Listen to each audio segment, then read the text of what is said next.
On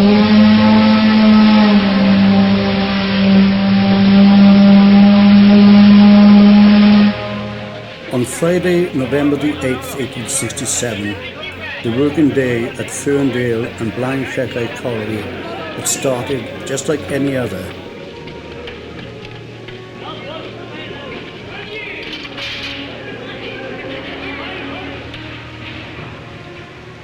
An estimated 340 men and boys employed at the pit descended 270 yards to the bowels of the earth.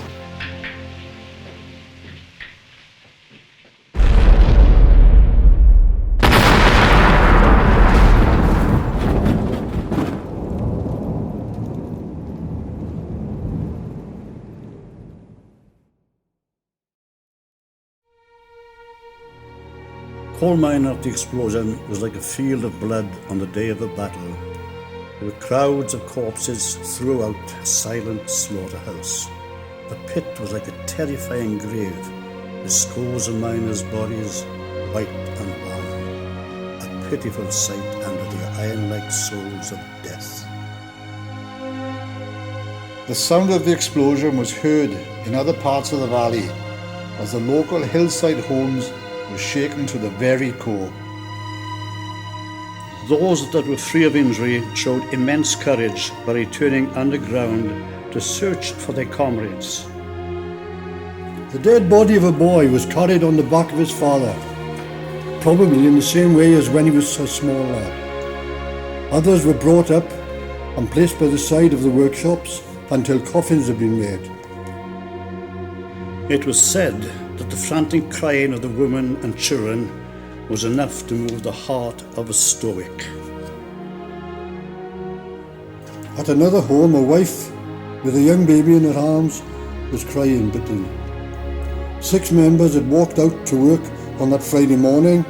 One was lying dead on the floor. Another was so badly injured that if he survived, he would have been crippled for life, while the other 4 were still unaccounted for. As the days passed by, more tragic stories unfolded. 7 bodies were laid out in one home, while at another 8 colliers lay dead. Out of the 35 horses being used at the pit, 10 were found alive.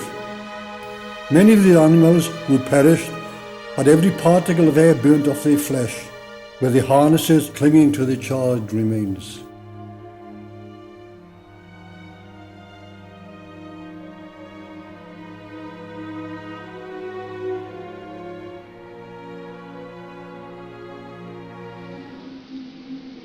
I used to play here as a boy.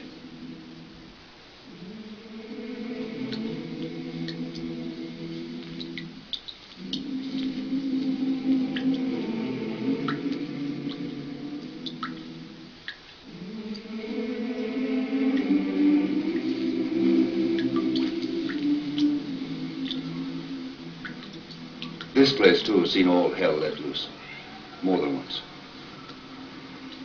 178 men were killed here in an explosion in 1867, and another 53 met their doom 2 years later. Shadows of those deaths hovered over this valley for a long time.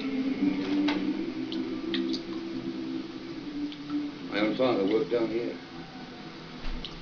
until one day he too was brought up. Mine is a leg. This is a bad place. Part of my idea of hell.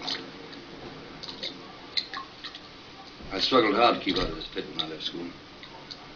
For me, there were 2 ways of doing it. Through boxing or through acting.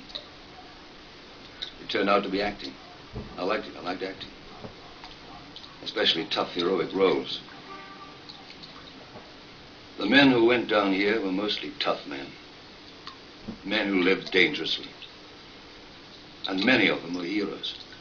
Made of the same stuff as those who defended Rorke's Drift.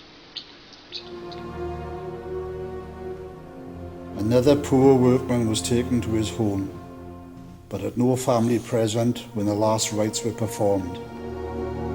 He was taken to Llanmynno, but the rector refused for the corpse to be allowed on consecrated ground until the 3 and 6 burial fee had been paid.